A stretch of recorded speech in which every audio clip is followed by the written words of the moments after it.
সুপ্রিয় একাদশ শ্রেণীর শিক্ষার্থীবৃন্দ এবং এইচএসসি পরীক্ষার্থী 2020 শিক্ষার্থীবৃন্দ, তোমাদেরকে আবারও অনলাইন ক্লাসে স্বাগত জানাচ্ছি। আমি মোহাম্মদ শফিকুল ইসলাম, সহকারী অধ্যাপক, হিসাব বিজ্ঞান বিভাগ, চৌমুহনী সরকারি এসএ কলেজ। আমাদের আজকের অনলাইন ক্লাসের বিষয় হিসাব বিজ্ঞান প্রথম পত্রের দৃশ্যমান ও অদৃশ্যমান সম্পদের হিসাব রক্ষণ অধ্যায়টি নিয়ে আমরা আলোচনা করছি। সুপ্রিয় শিক্ষার্থীবৃন্দ, দৃশ্যমান ও অদৃশ্যমান সম্পদের হিসাব রক্ষণ অর্থাৎ আমাদের দৈনন্দিন জীবনে বা বিভিন্ন কারবার প্রতিষ্ঠানে যে দৃশ্যমান এবং অদৃশ্যমান সম্পদ সমূহ রয়েছে সেগুলো কিভাবে আমরা হিসাবের বইতে হিসাবভুক্ত করব, আজকের আলোচ্য বিষয় এটি। সুপ্রিয় শিক্ষার্থীবৃন্দ, আমরা দৃশ্যমান অদৃশ্যমান সম্পদ বলতে এখানে বুঝবো দৃশ্যমান এবং অদৃশ্যমান স্থায়ী সম্পদ। দৃশ্যমান সম্পদ বা দৃশ্যমান স্থায়ী সম্পদ হলো যে সম্পত্তিটি দেখা যায়, ছোঁয়া যায়, দীর্ঘমেয়াদে ব্যবহারযোগ্য, যার আর্থিক মূল্য আছে, সেটি হলো দৃশ্যমান স্থায়ী সম্পদ।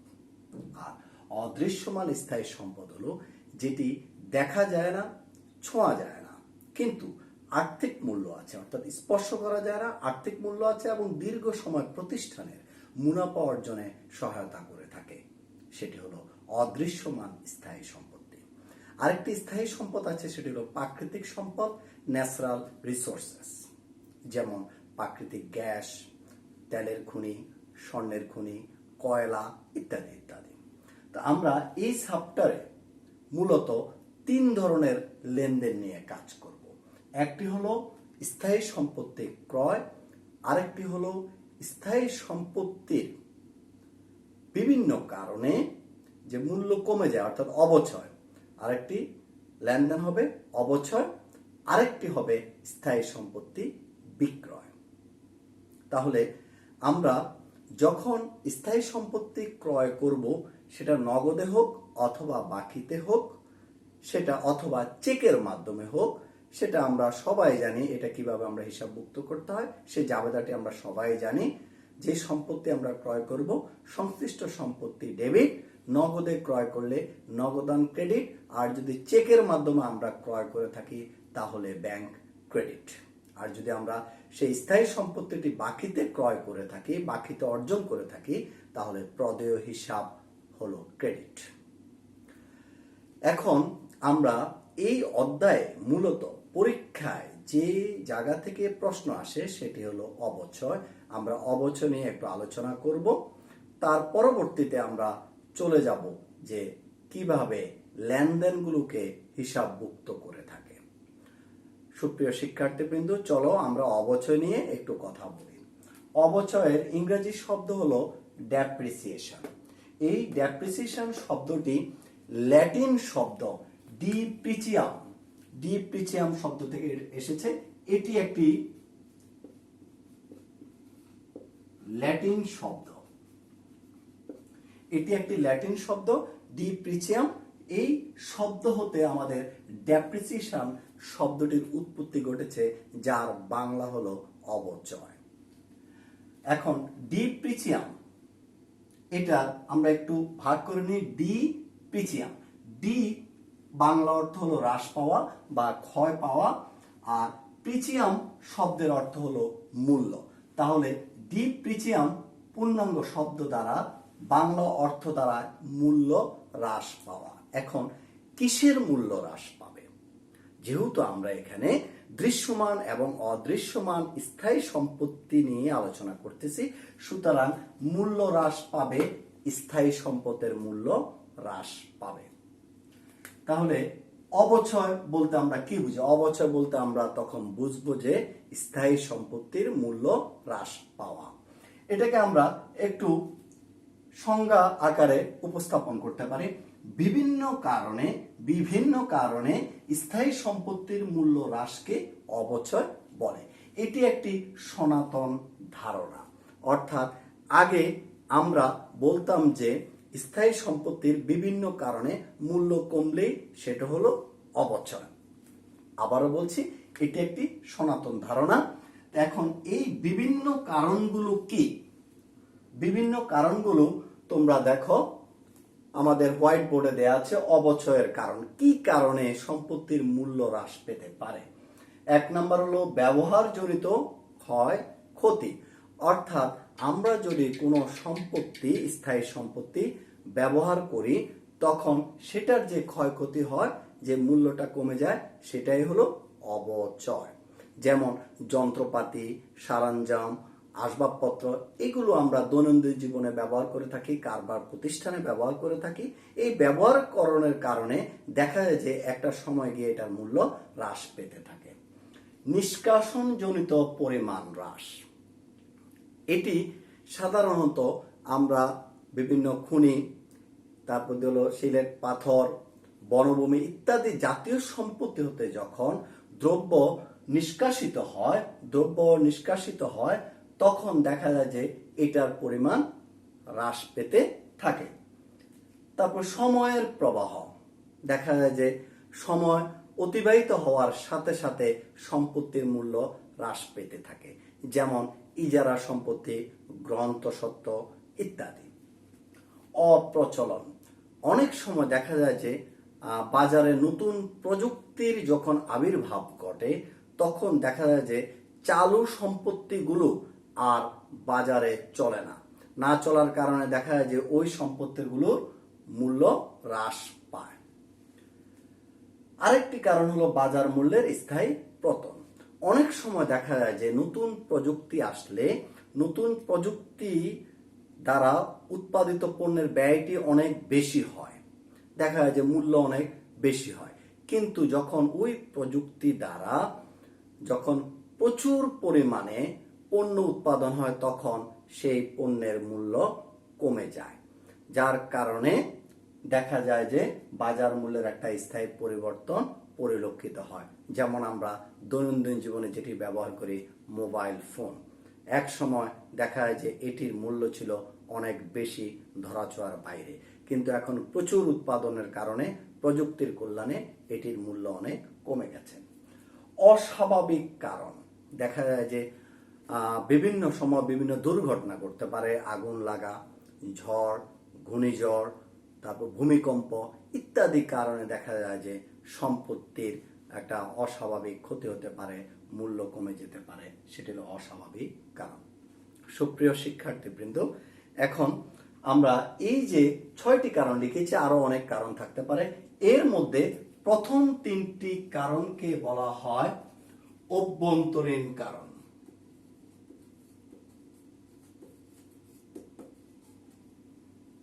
এবং পরের 3টি কারণকে বলা হয় বাহ্যিক কারণ।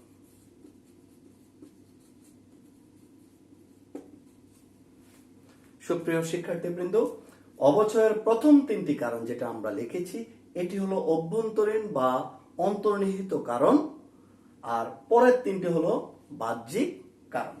এবার এই যে এই কারণগুলোর কারণেই স্থায়ী সম্পত্তির মূল্য কমে গেলে সেটাকে আমরা অবচয় বলবো, এবং এটি হলো একটি সনাতন ধারণা। সুপ্রিয় শিক্ষার্থীবৃন্দ, আমরা আধুনিক মতবাদ অনুসারে একটা সংজ্ঞা নিচে দিয়েছি, সেটা হলো according to IAS 16, IAS international accounting standard, আন্তর্জাতিক হিসাব মান 16 অনুযায়ী অবচয়টা কি বা ডেপ্রিসিয়েশনটা কি? Depreciation is the systematic allocation of the depreciable amount of an asset over its estimated useful life. অর্থাৎ অবচয় হলো মূলত যে অবচয়যোগ্য সম্পত্তির অবচয়যোগ্য মূল্যকে তার যে আনুমানিক আয়ুষ্কাল আছে সে আনুমানিক আয়ুষ্কালের মধ্যে যুক্তিসঙ্গত ভিত্তিতে বন্টন করে দেয়াটাই হলো অবচয়। অর্থাৎ আমরা যে সম্পত্তির যে মূল্যের উপর অবচয় ধরব সেই মূল্যটাকে ওই সম্পত্তি যতদিন ব্যবহার করা যাবে আনুমানিক আয়ুষ্কাল, সে আনুমানিক আয়ুষ্কালের মধ্যে ভাগ করে দেয়াটাই, অবশ্যই সেটা হতে হবে যুক্তিসঙ্গত ভিত্তিতে। এই ভাগ করে দেয়াটাকেই বলা হবে অবচয়। এটি হলো আধুনিক ধারণা বা আধুনিক হিসাববিদদের দৃষ্টিকোণ থেকে অবচয় হলো কি অবচয়যোগ্য মূল্য কার সম্পত্তি, সেটাকে তার আনুমানিক আয়ুষ্কালের মধ্যে ভাগ করে দেয়া। আশা করি তোমরা বুঝতে পারছো যে অবচয়টা কি। এখন আমরা একটু আস্তে আস্তে ডিটেলসে যাব। সেটা হলো, আমরা যদি দৃশ্যমান এবং অদৃশ্যমান সম্পদের হিসাব রক্ষণ অর্থাৎ হিসাবভুক্তকরণ প্রক্রিয়া যেতে চাই, তাহলে আমাদেরকে প্রথমে জানতে হবে এখানে কয় ধরনের লেনদেনের হিসাবভুক্তকরণ হবে। আমি আগেই বলেছি সাধারণত 3 ধরনের লেনদেনের হতে পারে। একটি হলো সম্পত্তি ক্রয়, একটি হলো অবচয়, আর একটি হলো সম্পত্তি বিক্রয়। এখন আমরা জানি ক্রয় করলে সেটা প্রশ্নপত্রে বলা থাকবে, বিক্রয় করলে বলা থাকবে। দেখা যায় যে অবচয়টা অনেক সময় বলা থাকে না, তাহলে আমাদেরকে কি করতে হবে? অবচয় বের করে নিতে হবে। আর এই অবচয় বের করার জন্য হিসাবভুক্তকরণের আগে আমাদেরকে অবচয়টা বের করে নিতে হবে। আর এই অবচয় বের করার জন্য রয়েছে অনেকগুলো পদ্ধতি। এই পদ্ধতিগুলো নিয়ে আমরা এখন আলোচনা করব। সুপ্রিয় শিক্ষার্থীবৃন্দ, আমরা বলেছি অবচয় নির্ণয় করার জন্য কতগুলো পদ্ধতি রয়েছে। সেই পদ্ধতিগুলো আমরা অ্যাপ্লাই করার আগে, অর্থাৎ যে পদ্ধতিগুলো আমরা ব্যবহার করে অবচয় বের করব, তার আগে আমরা একটু আলোচনা করে নিতে চাই। সেটি হলো অবচয় নির্ণয়ে বিবেচ্য বিশেষণ। অর্থাৎ অবচয় নির্ণয় করার সময় আমরা কি কি বিষয় আমরা বিবেচনায় নেব। 1 নাম্বার, সম্পত্তির মোট মূল্য বা সম্পত্তির ব্যয়। অর্থাৎ যে স্থায়ী সম্পত্তিটি আমরা অর্জন করব, সেই স্থায়ী সম্পত্তিটি অর্জন করার জন্য আমার কত টাকা ব্যয় হয়েছে, অর্থাৎ সেই সম্পত্তিটির মোট মূল্য কত দাঁড়ায়, সেটি বের করার জন্য একটু বলে নিই। সেটি হলো একটা সম্পত্তি ক্রয় থেকে শুরু করে সেটাকে ব্যবহারযোগ্য করা পর্যন্ত, অর্থাৎ উৎপাদনযোগ্য করা পর্যন্ত যত ব্যয় হবে সেই সম্পত্তিটির পিছনে, সব ব্যয়গুলাই ওই সম্পত্তির মোট মূল্য হিসাবে বিবেচিত হবে। অর্থাৎ সম্পত্তির ক্রয় মূল্য, তারপরে আমদানি শুল্ক, পরিবহন খরচ, সংস্থাপন ব্যয়, ভ্যাট, ট্যাক্স যাই থাকুক না কেন, সবগুলো একসাথে যোগ করে আমরা সম্পত্তির মোট মূল্য নির্ধারণ করব। তারপরে সম্পত্তির কার্যকর জীবনকাল, অর্থাৎ একটা সম্পত্তি কতদিন পর্যন্ত ব্যবহার করা যাবে, এটার আয়ুষ্কাল কতদিন হবে, সেটা আমরা জেনে নেব। তারপর হলো সম্পত্তির ভগ্নাবশেষ মূল্য। একটা সম্পত্তি নির্দিষ্ট মেয়াদ ব্যবহারের পরে, অর্থাৎ আনুমানিক আয়ুষ্কাল অতিবাহিত হওয়ার পরে সেটি বাজারে কত টাকায় বিক্রয় করা যাবে, সেই সম্ভাব্য মূল্যটাই হলো ভগ্নাবশেষ মূল্য বা অবশিষ্ট মূল্য। সোজা কথা হলো, যতদিন সম্পত্তিটি ব্যবহার করা যাবে ঠিক ততদিন অতিবাহিত হওয়ার পরে এটির যদি কোনো বাজার মূল্য থাকে, তবে অবশ্যই সেটি হবে সম্ভাব্য, কেননা আমরা আগেই সেটা নির্ধারণ করে থাকি। সেই সম্ভাব্য বাজার মূল্যটাই হলো ভগ্নাবশেষ মূল্য। 4 নম্বর, সম্পত্তি ব্যবহারের ধরন। সম্পত্তিটি আমরা কিভাবে ব্যবহার করব। যেমন ইজারা সম্পত্তি সময় অতিবাহিত হওয়ার সাথে সাথে এটার অধিকার কমতে থাকে। আবার দেখা যায় যে আপনার সময়ের ভিত্তিতে, আবার দেখা যায় যে বাস, ট্রাক এগুলা চলে, এগুলো দেখা যায় যে অনেক সময় মাইলের ভিত্তিতে। সুতরাং আমরা সম্পত্তি ব্যবহারের ধরনটাও জেনে নেব যে এটা কিভাবে ব্যবহৃত হচ্ছে। সুপ্রিয় শিক্ষার্থীবৃন্দ, এবার আমরা চলে যাই যে অবচয় কিভাবে আমরা বের করব। আবারও বলছি, অবচয় হিসাবভুক্ত করার আগে অবচয়টি নির্ণয় করে নিতে হবে।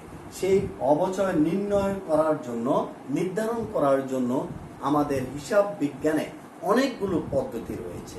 1 নাম্বার পদ্ধতিটি হলো সরল রৈখিক পদ্ধতি, বা এটাকে আমরা স্থির কিস্তি পদ্ধতিও বলতে পারি। 2 নাম্বার হলো ক্রমহ্রাসমান জের পদ্ধতি। তারপর আছে বর্ষ সংখ্যার সমষ্টি পদ্ধতি, উৎপাদন একক পদ্ধতি, যন্ত্র ঘণ্টার পদ্ধতি, শূন্যকরণ পদ্ধতি, পূর্ণ মূল্যায়ন পদ্ধতি, বার্ষিক সমকিস্তি পদ্ধতি যেটাকে আমরা অ্যানুইটি মেথড বলে থাকি, বীমাপত্র পদ্ধতি, প্রতিপূরক তহবিল পদ্ধতি, পুনঃস্থাপন পদ্ধতি, এভাবে অনেকগুলো পদ্ধতি আছে অবচয় বের করার জন্য। আজকে আমরা একটা পদ্ধতি নিয়ে আলোচনা করব, সেটি হলো সরল রৈখিক পদ্ধতি। এই সরল রৈখিক পদ্ধতিতে আমরা প্রথম কাজটি হবে 1 বছরের জন্য অবচয় বের করে নেওয়া, অর্থাৎ বার্ষিক অবচয় বের করে নেওয়া। এই পদ্ধতিতে বার্ষিক অবচয় বের করার নিয়মটা আমরা লিখে দিয়েছি, সেটি হলো সম্পত্তির মোট মূল্য। আগে বলেছি আমরা সম্পত্তির মোট মূল্য বের করে নেব কিভাবে। সম্পত্তির ক্রয় মূল্য থেকে শুরু করে এটার পিছনে যত খরচ যাবে সবকিছু ওই সম্পত্তির মূল্য হিসাবে বিবেচিত হবে, যেহেতু এটি স্থায়ী সম্পদ। সেখান থেকে আমরা বাদ দেব ভগ্নাবশেষ মূল্য, অর্থাৎ নির্দিষ্ট আয়ুষ্কাল শেষে সম্পত্তিটির বাজার মূল্য যেটি দাঁড়ায় সেই সম্ভাব্য মূল্যটি হলো ভগ্নাবশেষ মূল্য বা অবশিষ্ট মূল্য। বাদ দেওয়ার পর আমরা ভাগ করব আনুমানিক আয়ুষ্কাল দিয়ে, অর্থাৎ সম্পত্তিটির যে কার্যকর জীবনকাল সেটা অবশ্যই আনুমানিক, সেটা দ্বারা আমরা ভাগ করব। অথবা সাধারণত যে প্রতিষ্ঠান থেকে আমরা সম্পত্তি অর্জন করে থাকি সেই প্রতিষ্ঠান এই সম্পত্তিগুলোর জীবনকাল সম্পর্কে তাদের যে চালান থাকে, তাদের যে ক্যাশ মেমো থাকে ইত্যাদি উল্লেখ থাকে সম্পত্তির জীবনকাল সম্পর্কে, সেটা দিয়ে আমরা ভাগ করলে পেয়ে যাব আমরা বার্ষিক অবচয়। এক্ষেত্রে একটা জিনিস বলে নিই, সেটা হলো আমরা আধুনিক সংজ্ঞায়, অবচয়ের আধুনিক সংজ্ঞায় বলেছিলাম যে সম্পত্তির অবচয় যোগ্য মূল্যকে তার আয়ুষ্কালের মধ্যে কি করে দেওয়া, বন্টন করে দেয়া। তাহলে অবচয় যোগ্য মূল্য কোনটি আমরা একটু দেখিয়ে দিচ্ছি। সম্পত্তির মোট মূল্য থেকে ভগ্নাবশেষ মূল্য বাদ দিলে এই অংশটাকে বলা হয় অবচয় যোগ্য মূল্য।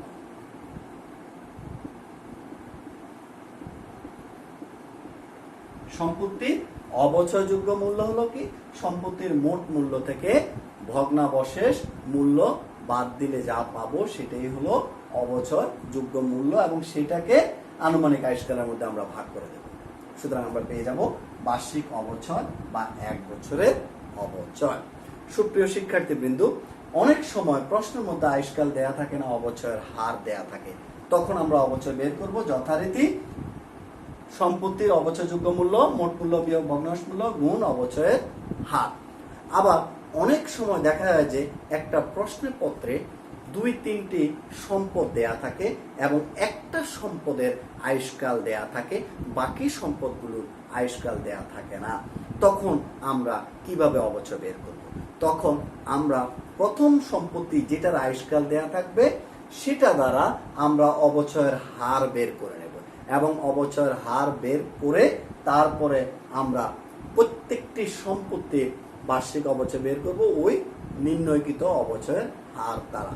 এখন আমরা দেখাচ্ছি কিভাবে অবচয়ের হার বের করা হয় সরল রৈখিক পদ্ধতিতে।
সুপ্রিয় শিক্ষার্থীবৃন্দ, আমরা সরলরৈখিক পদ্ধতিতে যদি অবচয়ের হার বের করতে যাই, সেটি হলো আমরা যে বার্ষিক অবচয় বের করবো, অর্থাৎ যে সম্পত্তিটার আয়ুষ্কাল থাকবে সেটা দিয়ে যখন আমরা বার্ষিক অবচয় বের করব, সে বার্ষিক অবচয় ভাগ সম্পত্তির মোট মূল্য বিয়োগ ভগ্নাংশ মূল্য বা অবচয়যোগ্য মূল্য গুণ 100, কিসের জন্য?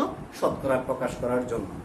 অথবা আমরা সংক্ষিপ্ত নিয়মে, সাধারণত বহু নির্বাচনী প্রশ্নে আমরা এভাবে করতে গেলে আমাদের অনেক সময় দেখা যায় যে অপচয় হতে পারে। এই জন্য আমরা সংক্ষিপ্ত নিয়ম ও অপচয়ের হার বের করতে পারি, সেটি হলো 100% ভাগ আয়ুষ্কাল, অথবা কেউ কেউ 1/n × 100 দিতে পারে, অর্থাৎ এভাবে 1/n × 100, n মানে হলো আয়ুষ কাল। এভাবে আমরা সরলরৈখিক পদ্ধতিতে কি বের করব? অবচয়ের হার বের করব। আবার কিছু কথা আমরা লিখে দিই, সেটি হলো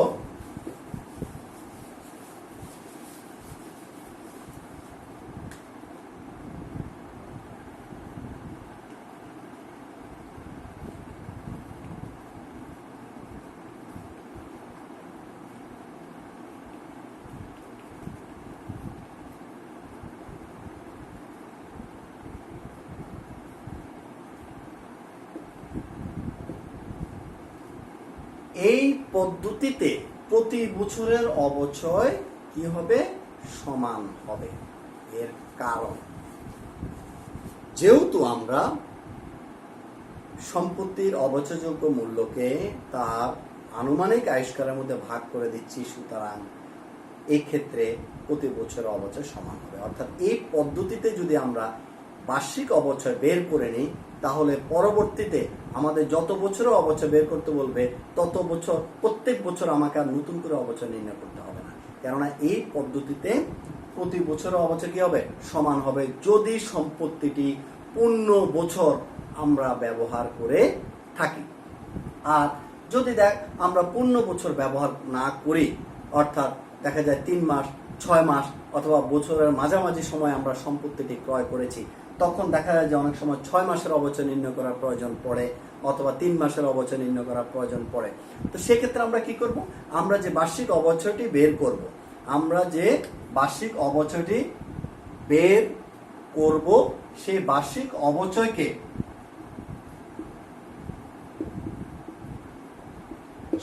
অবচয়কে আমরা 12 দিয়ে ভাগ করলে পেয়ে যাব কয় মাসের অবচয়? 1 মাসের। এরপরে আমি যতদিন সম্পত্তিটি ব্যবহার করি একটা নির্দিষ্ট ইয়ারে, ঠিক আমার তত মাস দ্বারা আমরা গুণ করব। 6 মাস হলে 6 মাস দ্বারা গুণ করলে আমরা পেয়ে যাব 6 মাসের অবচয়। আদারওয়াইজ সম্পত্তিটি যদি পূর্ণ বছর ব্যবহার হয়, তাহলে আমি প্রথমে বার্ষিক অবচয় বের করে নিলে প্রতি বছর অবচয় কি হবে? সমান হবে। তাহলে আমরা এখন একটু তোমাদেরকে একটা উদাহরণ দিচ্ছি, এই উদাহরণটি তোমরা বাড়িতে কাজ করবে, তাহলে আমার মনে হয় সরলরৈখিক পদ্ধতি যে নিয়মগুলো লিখেছি সেটি তোমরা 100% আয়ত্ত করতে পারবে, যেটা জীবনেও তুমি ভুলবে না।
যন্ত্রপাতির ক্রয় মূল্য 90,000 টাকা, আমদানি শুল্ক 10,000 টাকা, সংস্থাপন ব্যয় 5,000 টাকা, আনুমানিক আয়ুষ্কাল 10 বছর এবং ভগ্নাবশেষ মূল্য 5,000 টাকা। সরলরৈখিক পদ্ধতিতে বার্ষিক অবচয় নির্ণয় করো। তাহলে আমরা কিভাবে অবচয় নির্ণয় করব সেটি একটু আগে আলোচনা করেছি। আমার মনে হয় এই যে উদাহরণটি আমরা দিয়েছি এটি সমাধান করা তোমাদের পক্ষে খুবই সহজ কাজ হবে। আমি তারপরে একটু আলোচনা করে দিচ্ছি। প্রথম কাজ হলো কি আমাদের সম্পত্তির মোট মূল্য বের করা। তাহলে মোট মূল্য হবে ক্রয় মূল্য, আমদানি শুল্ক, সংস্থাপন ব্যয়, এই তিনটার সমন্বয় হবে মোট মূল্য। তারপরে আমরা কার্যকর জীবনকাল অর্থাৎ আনুমানিক আয়ুষ্কাল আমাদের প্রশ্নে দেওয়া আছে 10 বছর, ভগ্নাবশেষ মূল্য দেওয়া আছে 5,000 টাকা। ভগ্নাবশেষ মূল্য যদি দেয়া না থাকে কোনো সমস্যা নেই, সম্পত্তির মোট মূল্যটাই হবে অবচয়যোগ্য মূল্য। সরলরৈখিক পদ্ধতিতে বার্ষিক অবচয় নির্ণয় করো। তোমরা যে নিয়মটি লিখে দিয়েছি সেই নিয়মটি বসিয়ে এই পদ্ধতিতে বার্ষিক অবচয়টি বাসায় বের করে নেবে। তোমাদেরকে আবারও ধন্যবাদ জানাচ্ছি। এই করোনা ভাইরাস দুর্যোগকালীন সময়ে তোমরা বাড়িতে অবস্থান করছো, ঘরে অবস্থান করছো, যাতে এই ভাইরাস ছড়িয়ে না পড়ে, এই ভাইরাস থেকে যাতে আমরা মুক্ত হতে পারি, এই জন্য তোমরা বাড়িতে অবস্থান করছো। এই জন্য আবারও তোমাদেরকে ধন্যবাদ জানাচ্ছি। এবং তোমরা বাড়িতে বসে ঘরে বসে তোমাদের লেখাপড়া চালিয়ে যাও, কেননা সময় অতিবাহিত হয়ে গেলে সেই সময় আর ফিরে পাওয়া যাবে না।